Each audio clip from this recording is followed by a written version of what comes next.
Greetings everyone. Welcome to the lecture on Some Reflections on Calendar Art in Colonial India. Calendar art is a generic name for a style of popular mass-produced prints, mostly in color, which gained immense popularity very quickly.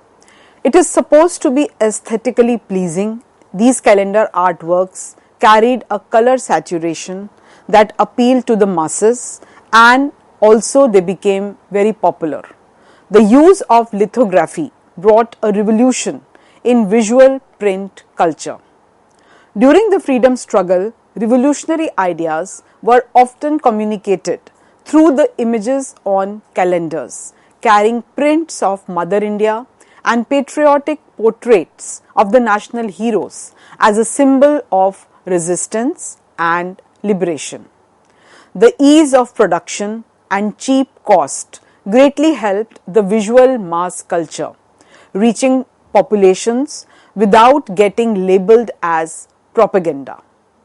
The era of calendar art was soon replaced with photographic reprints, but the idea of communicating a visual story remained strong. If we talk about the genesis of Indian calendar art, then Raja Ravi Verma has been described as the father of Indian calendar art. He was responsible for popularizing and bringing the culture to the masses. Several of his prints were the reason the gods became so accessible to the masses and also came to decorate their homes. The work of some of his contemporaries, for example, S.M. Pandit, Hemchandra Bhargav, B.G. Sharma, Yugendra Rastogi, J.P. Singhal, etc., also gained great popularity in calendar art, and the trend continued thereafter. As you can see in this image, which is one of the visual that was developed by Raja Ravi Verma.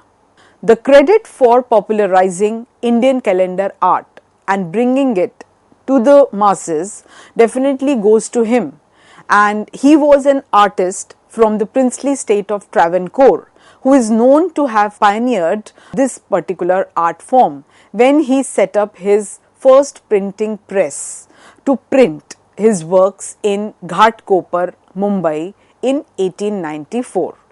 His intention was to encourage the appreciation of artworks by their large-scale printing. So starting from early 1900s, the four broad themes that were depicted in calendar art were religious or patriotic or related to films as well as landscapes. So throughout 1900s and 2000s, we can see these themes making their way. The depiction of Hindu deities in these mass-produced calendars offered a personal shrine to each individual. Present in every nook and corner, these images became very popular in Indian public spaces, playing a significant role in the sudden surge in images of mythological tales also.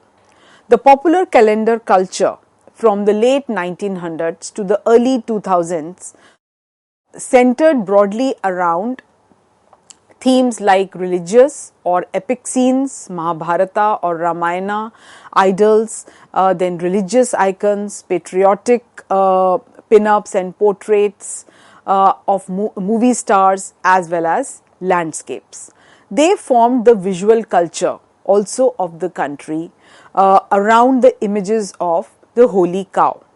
According to the book Gods in the Bazaar, the economies of Indian calendar art, written by Kajri Jain, one of the essential images of Indian calendar art is a picture of Saraswati, the goddess of wisdom, painted by the nobleman artist Raja Ravi Verma in 1881.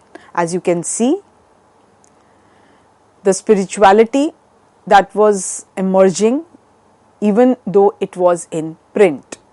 A very important feature of calendar art, as I just mentioned, was that it was mass produced. So while calendar art is a thing of the past, it has played a very important role in the Indian art scene in reaching out to the masses. Popularized during the 19th and early 20th century, calendar art refers to the mass produced icons and images, usually of gods and goddesses, and one also saw a sudden surge in images of mythological tales. The press reproduced Verma's mythological paintings.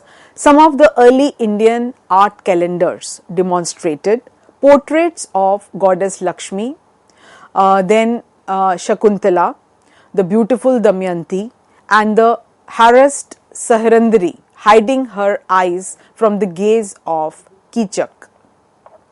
Calendar art became popular at a time when Western styles of drawing, defined shapes and lines were gaining traction.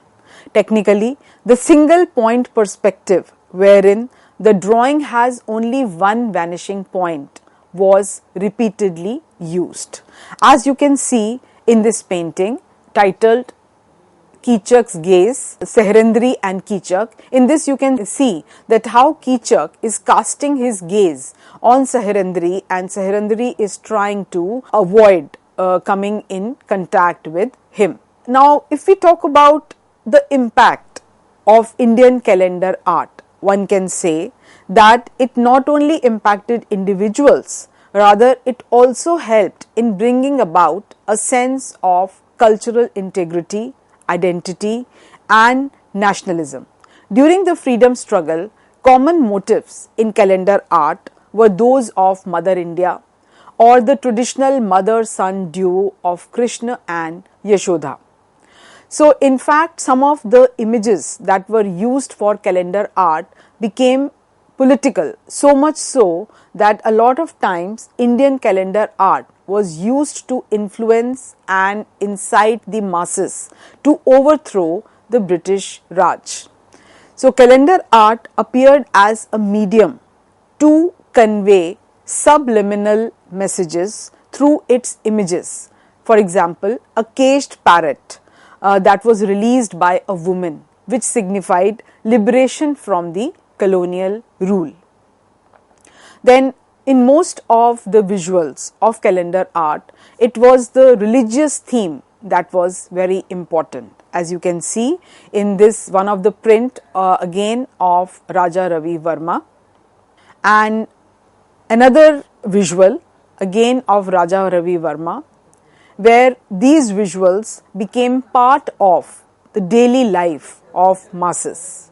So, Raja Ravi Verma's prints and artworks were a reason due to which gods became accessible, and also different tales from Mahabharata and Ramayana gained a sense of popularity through decorative and colorful illustrations that were kind of appealing to the masses. And soon calendar art became a tool also for advertising films and theatre projects through painted posters. The depiction of scenes from epics or portraits of national heroes, all these also were regular and popular motifs in calendar art. However, every art form has its shelf life. So was the case with calendar art. The status of artists was gravely affected as cheaply mass-produced color prints began flooding the market. Even Raja Ravi Verma, who is considered the pioneer of calendar art and the father of modern art, also faced this problem of overproduction of prints.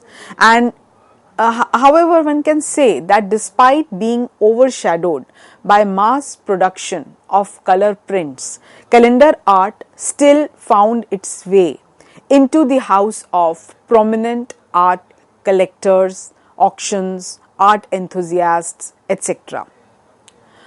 Raja Ravi Verma is also accredited with pioneering the perfection of Western models of lithographic presses in India. His oleographs and chromolithographs popularized the images of gods and goddesses, which Verma had rendered so realistically. Alongside him, there were several other popular artists like Hem Chandar Bhargav, B.G. Sharma, L.N. Sharma, Yogendra Rastogi, and others, whose work also became popular as a form of visual mass culture and added to the repository of calendar art. The invention of lithography and its mass circulation in Indian consumerist society greatly transformed the patterns of communication with individuals, society, and with gods in both the private as well as the public spaces. So, the cheap availability of such prints and the ease of production, along with the quality of portability, that these lithographs could be carried easily from one place to another, unlike huge paintings or framed artworks. So, therefore, these objects soon became weapons of anti-imperialist propaganda. They also boosted nationalist sentiment through eulogizing portraits of rulers like Shivaji or Maharana Pratap, who came to symbolize anti-imperialist rulers. So, popularization of cultural nationalists, for example, Bankim Chandra Chatterjee or Tilak, and freedom fighters like Bhagat Singh, Subhash Chandra Bose, etc., who had sacrificed their lives for Mother India, continued to appear time and again. Now, while all these developments were taking place, what happened was a steady shift from the sacred to the political, or rather one can say the intertwining of the two processes. So, how the sacred was evolving into the political, and the way in which the powers of mass lithographs were consumed in pre-independence India as a result of collapse of the sacred into the political. Away from the glare of colonial censorship, several images and mythological events came to occupy space. The underlying idea was definitely to overthrow the British Raj. So, the caged parrot released by a woman came to be symbolically associated with the ending of colonial rule. Similarly, the example that I had given you of Kichak and Saharandri, it allegorized the nation that was being exploited due to rising poverty and oppression at the hands of the British. However, during colonial and post-colonial India, devotional aesthetics rapidly came to dominate at the political level, so that the nation was first and foremost evoked through allegory. The boundaries between the sacred and the political started melting into each other, a process that had started during the colonial period itself. As has been pointed out by Christopher Pinney, the anthropologist and art historian, who commented in one of his photos of the gods, the printed images and the political struggles in India, allegory covers the theoretical possibility of closure. Meanings can be specified and secured. So, therefore, it was in this background that one can discuss the image of holy cow. Besides cementing dispersed anti-British sentiments through the mass circulation as well as consumption of images that were to be seen in a particular cultural background, it simultaneously alienated several other religious and ethnic groups who were unfamiliar with this specific space of the sacred. And along with the feminization of the nation as Mother India, the conscience of the nation came to be constructed as largely belonging to a specific community, and the symbol of cow venerated as cow mother. Geeta Kapoor the celebrated historian, has written in her work Ravi Verma, Representational Dilemmas of a 19th Century Indian Painter. The notion of the past usually dovetails with the notion of the classical. So, there was a desire to retrieve at the imaginative level that golden age of Indian civilization when it was at its purest, most prosperous and supreme state. So, ideologically speaking, the classical past was set against the medieval, which was regarded as having been corrupted by a number of foreign influences. So, the touchstone of 19th century Indian Renaissance therefore preferred a specific civilization, and during the 1890s, the cow, which is a symbol of sacred and sentimental, became a supremely charged emblem of nation. The cow protection agitation was accompanied by a number of lithographs in which, as has been pointed out by Pinney, the cow became a proto-nation, a space that embodied Hindu cosmology. In the use made of these images, a more discriminatory message was stressed, in which the cow came to represent a specific identity and nationality which required protection. Now, beyond the ritual, calendar art has been used as a tool also for gaining political ends and in propagandizing several aspects. Examples of such a calendar art, middle class urban India trend that could be found in B.G. Sharma's portrayal of milking a cow and Raja Ravi Verma's depiction of all the 84 gods encompassed in the body of a cow. Now, these depictions were in line with the movement that was going on at that time, and it also conveyed a message that worshipping a cow was equivalent to visiting temples, and at all cost cow slaughter must be prohibited.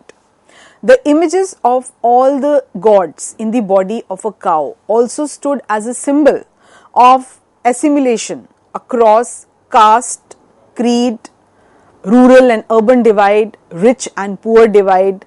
So, the ethnographic study by Pinney that was conducted in 2004 of Bhattisuda in Madhya Pradesh also lent credence to this argument.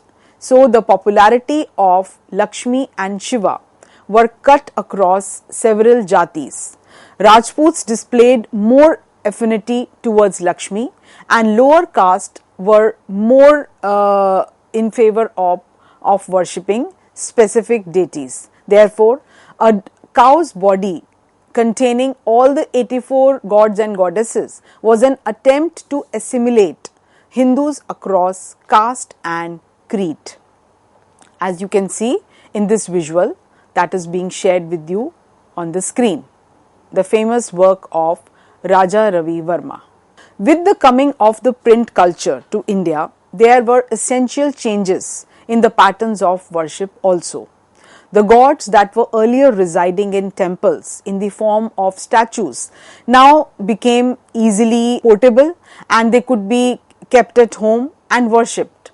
So, therefore, for marginal classes and the untouchables who were denied access to public places of worship, these private spaces became very important, and all this change was being facilitated by these cheaply made calendars, the prints that found now a way in their homes. So, therefore, the detailed ethnographic study also indicated that how a certain pattern of deity worship became very popular. One must mention here the study conducted by Patricia Oberoi, who has talked about the representation of women in Indian popular art. what has been called the calendar art or the bazaar art. These representations are seen as a part of two processes. One was the commoditization of women, and also the depiction of the feminine within an overall cultural context that was both homogenizing as well as hegemonizing. In her work, Unity in Diversity, Dilemmas of Nationhood in Indian Calendar Art, Patricia Oberoi has discussed how calendar art contributed to the Nehruvian vision of nation building. She has narrated the reorganization of several images and icons in calendar art so as to valorize the theme of secularism and nation building, and also there was an attempt to reconcile the dialectical forces of industry and agriculture, urban and rural, tradition and modernity. Her another work, Chicks, Kids and Couples, The Nation in Calendar Art. In this work, Patricia Oberoi has highlighted how calendar art helped to form a nation of imagined community of fellow Indians, and how such creation was both inclusionary as well as exclusionary. Drawing on calendar archive of half a century, Oberoi has explored how the Indian nation came to be represented through the prints of women, children as well as couples. So, one can say that we witness a change in the motive and theme of calendar art according to the context and situation. So, one cannot say that there was a specific kind of calendar art that was existing. There was a change, and the change was in accordance to the context. For example, in the colonial era, the wealthy and aristocratic Indian families commissioned painters like Raja Ravi Verma to paint images of gods and deities for them.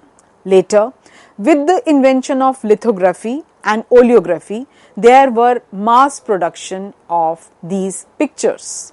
Eventually, during the era of independence struggle, the motifs of calendar art now shifted to Mother India from the religious and mythological themes.